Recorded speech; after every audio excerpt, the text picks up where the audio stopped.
everybody we signed or drafted, so I wanted to have a little bit of prep here. So everybody doing good?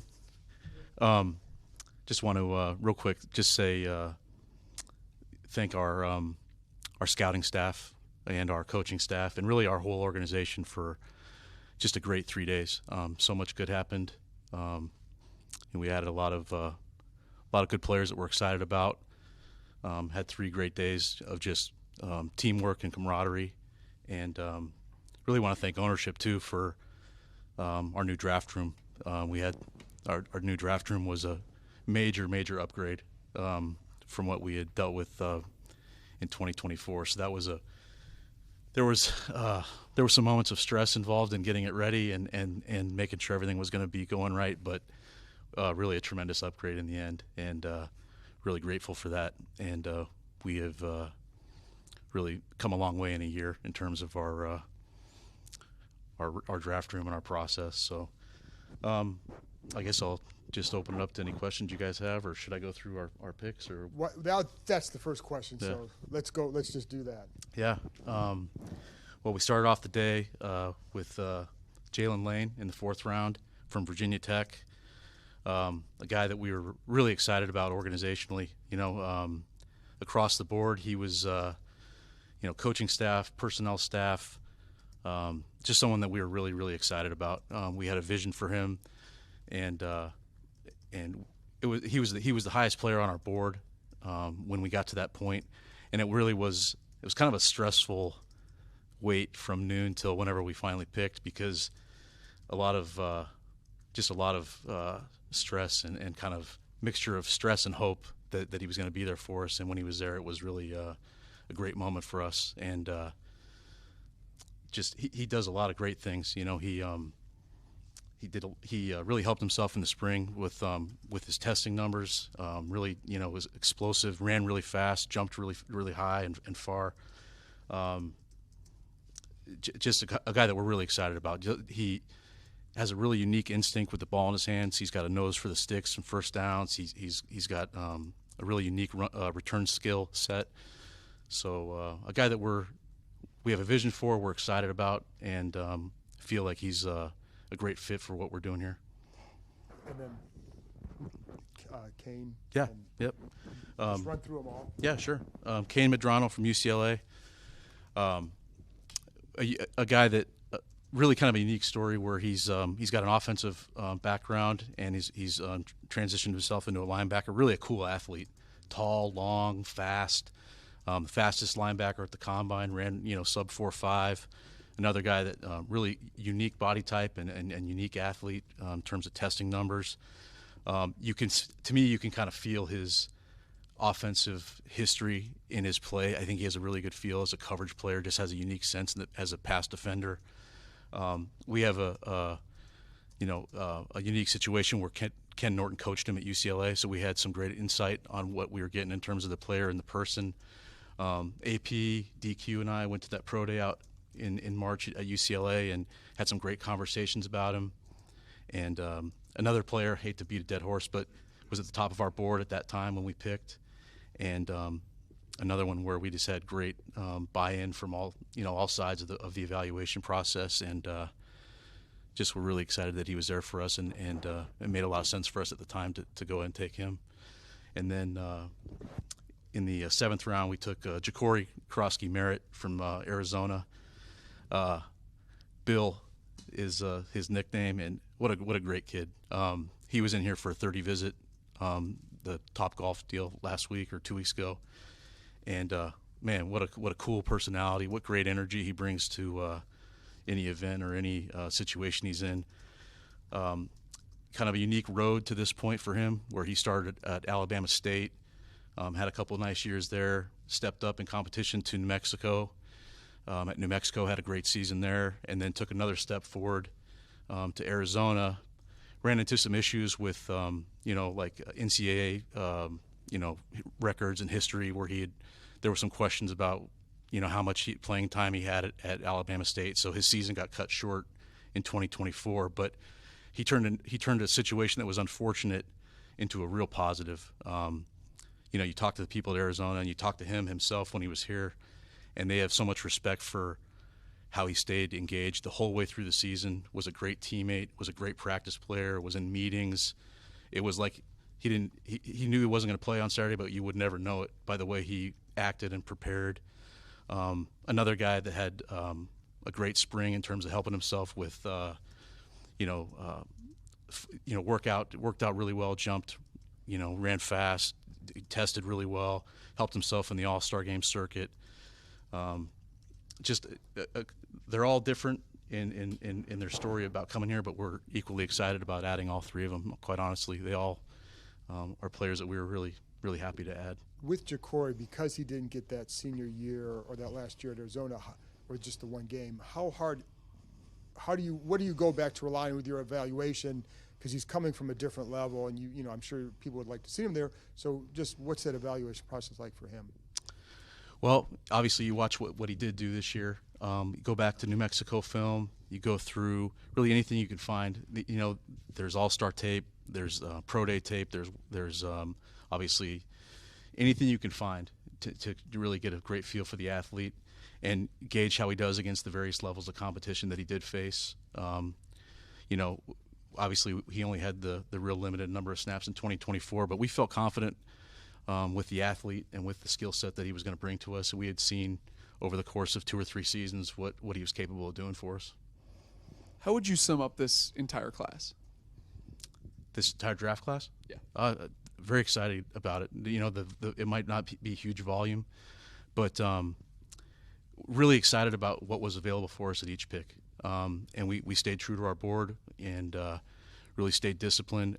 We came into it with the mindset that we could do that, with what we had done in free agency and with what we had done with our roster to get to, the mid-70s numbers-wise and not having glaring holes everywhere. Like, we felt like we could go into this with, hey, this guy is the best player. He makes the most sense. We're not, tied to need. We're not tied to we have to have this. And it's a great feeling going through 3 days with that mindset and being able to, hey, best player on the board, makes sense. Sometimes it was need or perceived need or whatever, but we were able to do what we felt was right every time without really being forced to do something just positionally. I know every football team always wants speed and explosiveness, but was there something about those two traits this year that was particularly pronounced or things that you guys were looking for?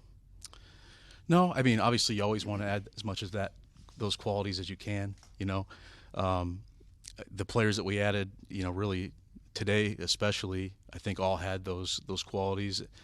I don't think that was part of it, but we also just really like the football players and the competitors and the people. Yeah. Hey Lance, obviously with only 5 picks, you guys can only attack so many needs. But are you a little surprised at all that you guys didn't come away with any kind of edge defender in this year, or was that not something that was necessarily as high for priority as maybe others thought? Well, I feel like we like what we have in that room. I think we're always looking to add if we can. If the right opportunity presents itself, I don't think we would have not added it. There was never a situation where we're not going to add that. Every time we got to where we were picking, it just made these players made the most sense for us. We weren't going to address edge at any point. There was never any conversations of that, of that mindset. It was these players made the most sense for us. And like I said, we like that room and we like what we have there. Certainly not closed to, we have a lot of time between now and the season, so there's other opportunities to potentially add there. But these particular picks, we did what we thought was best for us. And I was going to ask, obviously you guys are in the middle of dealing with UDFAs right now. The draft just ended, so it's still happening. But when you're going through it, especially on day 3, how much do you look at the veteran free agent market and think, okay, we think there's a couple, this area, there's more guys we could get, and maybe does that factor into what you do in the later rounds or anything along those lines? Sure, yeah. I think the last couple of weeks we've really studied that hard and looked hard at that and had some conversations with some potential ads, So it definitely is something you think about. Hey, we might be able to add this player, in May, or so you certainly are always watching that board. We watch it every day, and we always circle back to guys and see where they're at, if they, because sometimes they don't want to do anything right now, But that's constant. It's on the wall in my office, so I see it every morning when I walk in, and we talk about it on literally a daily basis. So. Hey, Lance, so this is the second year of you all as a leadership team together. So did you all implement any lessons learned from last year, other than, of course, the new draft room? But did you you all implement any lessons learned from your process, last year to this year? Sure. I'm trying to think of like even though we did this last year together, there were some new pieces. Obviously, we were in a new venue in the room. David Blackburn wasn't here with us for last year's draft, and he was an integral part of what we were doing. So, still kind of meshing through things with him all the way through from the day he got here till 15 minutes ago. So through all the meetings, through all the all the draft picks today, going through trying to secure UDFAs afterwards, everything. We've made progress, and we've definitely learned some things along the way in terms of process. We're still far from being where we want to be, but we're making strides. And going back to your original question, yeah, there were some differences to what we're doing, and I think we learn every day, what works best for us and what doesn't, and I don't think that'll ever change. And I know at some point we'll maybe celebrate the weekend or just say, okay, on to the next thing. So with that being said, what are the next steps from like starting Monday to rookie camp? Talking personally or organizationally? I'm just kidding. I'm totally kidding. No. Next steps. Obviously it's great having the players back. So just having them around is great. But the next major thing for us will be to just kind of circle back with the draft class and see. There's always a couple guys that you're shocked that they didn't get drafted. You're shocked maybe that they're still on the street. And we have a rookie minicamp in 2 weeks, so we'll look to fill, those opportunities with players that maybe are still out there tomorrow and Monday. So our scouts, when I walked in here, we're already on the phone, like, agents soliciting, like, hey, my guy, I don't know if he's going to get anywhere. Would you have room in your rookie minicamp? So that's really the next step for us is seeing what because really when you're talking about you're trying to track 1,000 players in the last hour where they're at, it's really hard to do. So we'll see what's available for us tomorrow and Monday, and see if there's anybody that we want to potentially bring in and take a look at that maybe surprise us that they're still out there. Hey, Lance, now that the picture has been colored in a little better now with what you all did through free agency and now with the multiple things that you were able to do with the draft, how do you see this team as a whole in the building blocks and where you want to be heading into the season? Well, I think we're trying to get better every day, and this building is built on competition, and I feel like we've built in every room we have, every position group.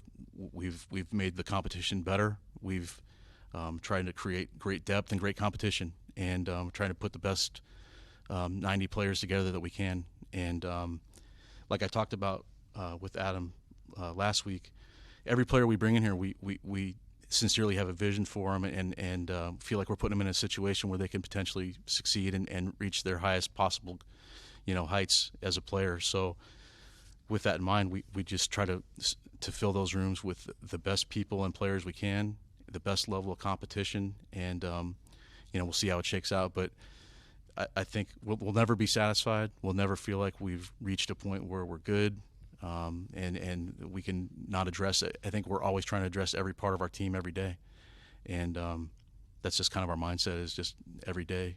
How can we get better? How can we get better? How can we get better? And I feel like we're doing that every day. And continuing that's actually what I was going to talk about. Most of the guys we spoke with today, they talked about competition, and that's what they want to bring to the table. Do you envision this year's draft class being able to hit the field, early in the season? It's really hard to predict that. I think we have hopes that all of them can impact our team this year. The one thing I think we're really confident in is they'll be able to come in here and compete. And I think we told them all that, is that when we draft you and when you come here, you're going to have a chance to compete. And whatever you earn. But that's the one certainty is they'll be. But I think we have hopes that they'll all have a role and they'll all compete to have an impact on our team in 2025 and beyond. The other thing is that a lot of these guys mentioned their faith and how that's carried them through. And some of them were captains as well. Is that a trait that you guys are really looking for in your players? It's not like this box has to be checked or this box has to be checked. I think we have a really good feel, especially whatever this is, 14 months in or 15 months in, of what kind of a person we want here and what kind of a person can survive and thrive in this environment. I think every day that we're together and that we are here, we figure that out more and more and more, what kind of a person is going to really have success here and potentially, reach their highest heights, like I talked about, and I think in all these players, we saw the kind of people we feel like can have success here. Got time for one more? Lance, there's been a lot of talks in league circles about how much you guys have made positive improvements here in this organization in the last few years. So I'm just curious, in terms of the guys you brought in terms of interacting with prospects throughout this whole process, what did you guys see from them in terms of kind of the grown reputation that this organization has? Well, I think the people that we've brought in here, whether it be in free agency, whether it be draft prospects, whatever it is, I think that they sense the excitement around this organization. I think you feel it when you walk in the doors here that the people that are in here love being here. I think that you sense that people here are trying to make it as good a place as it can be in the NFL. Not only in terms of like appearance or best this or best that, just a place where people love coming to work and love playing football and love working around football. So I think people feel that when they walk in this building. I'm proud of that. I'm sure everyone here is proud of that. That there's a sense of pride in that for us that people love coming here, and I think we're always trying to make that. That's our mindset, is just make this place great. And we're certainly not to the finish line, but we're working towards having a great organization and a great building and a great football team. All right. Thank you. All right. Thanks, guys. Oh. F. Adam Peters, Daily Planet. Yeah. Can you talk about why the quarterbacks made you this shirt and why they think you should be president in your platform, if you will? Well, I'm just busting his balls. the quarterback room is a great room. Great men in there, and yep, that was a nice surprise from them. It's one of the great comebacks ever from that room. You guys can dig in on that. Nice job, dude. Appreciate you guys. Thank you. Thanks, everybody. So you're going up and down? No, I'm good.